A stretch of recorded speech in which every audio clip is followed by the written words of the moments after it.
السلام علیکم ورحمۃ اللہ وبرکاتہ. د سکیچویر د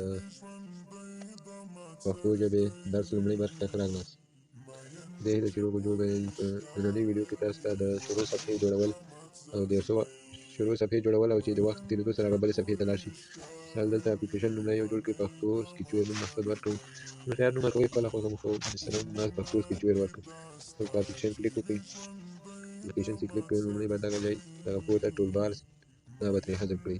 اوس به سیو باندې کلیک وکړئ. سیو باندې کله کلیک وکړئ بیا به تاسو راسئ، دلته به یو لاینر وي، دغه به اضافه کړئ. بیا به د دغه د پراخوالی میچ برانډ کړئ. کله دا میچ برانډ کړئ بیا به تاسو راسئ دا ګراویټي به هم سینټر او سینټر کړئ دواړه. بیا به دلته د شروع صفحې لپاره یو عکس او دوه متنونه او یو دانه پروګرس بار، د ده به سور به کوي 80 او 80. دا د اپلیکیشن نوم ورکړئ، مثلا پښتو سکیچویر. دا اندازه به لږ غټه کړئ، مثلا 16 کې ایښی او دا اندازه 14. دلته به ولیکئ اپلیکیشن جوړونکی، مثلا دا به همداسې کړئ. دلته به یو عکس راواخلئ، دا به اول فټ ایکس واي کړئ، دلته عکسو ته راسئ، یو عکس به راواخلئ.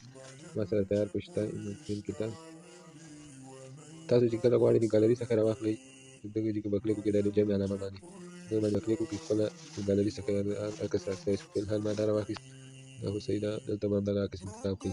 بیکګراوند رنګ یې هم بدلوئ، مثال بیکګراوند ته رنګ ورکوئ، مثال مالټۍ رنګ ده یا هم بل رنګ دا رنګ، یا بیخي نه ورکوئ بیا به دغه نوټ کلیک کړئ. نو یعنې یو هم ده. په رنګ پسې رنګ دلته ورکول کېږي، مثال دا رنګ یا هم دا رنګ، دلته مثال دا رنګ ورکوي، دا خپل رنګ لري. دا به دلته راسئ په کامپوننټ برخه کې، دا کامپوننټ بیا به د جمع علامه باندې کلیک وکړئ. جمع علامه باندې کلیک وکړئ، دغه اول اپشن انټرنټ دا به راخلاص کړئ، دا ووایئ او دلته به ورته یو نوم ورکړئ، هر نوم چې ورکوئ آی ورکړئ. یا به بیا علامه ووایئ د جمع، بیا به ټایمر اضافه کړئ یعنې ټي، دلته به هم ټي ورکړئ. اوس به په دغه ایونټ برخه کې دا ایونټ برخه باندې به کلیک وکړئ، بیا به ون کریټ باندې کړئ. لومړی به اول به د کور صفحه جوړه کړو، بیا به دلته راسو، بیا به دلته دا ماین باندې کلیک کړو، بیا دلته جمع علامه ووایئ، دلته به مثال هوم بس هوم سکرین، هوم پاڼه هم جوړه شوه. دلته به اوس یو متن دی سمپل کې، مثلا دلته به اوس ون کریټ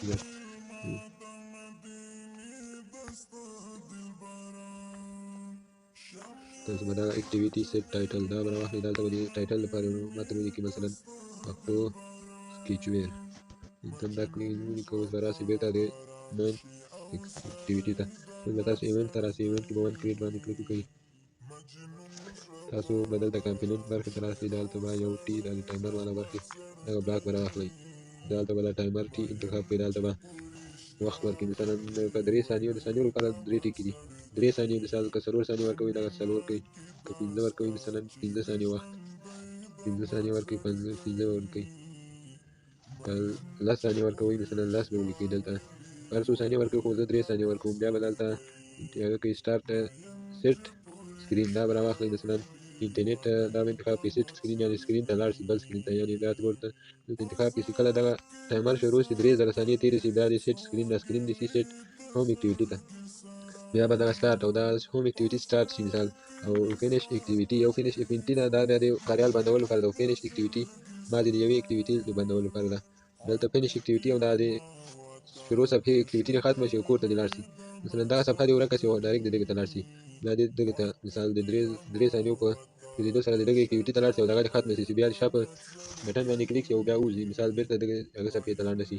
اوس اپلیکیشن رن کوو، سیسټم کېږي، ویډیو به لږ سټاپ کړو، اپلیکیشن انسټالېږي، دا چې انسټال شي وکړي.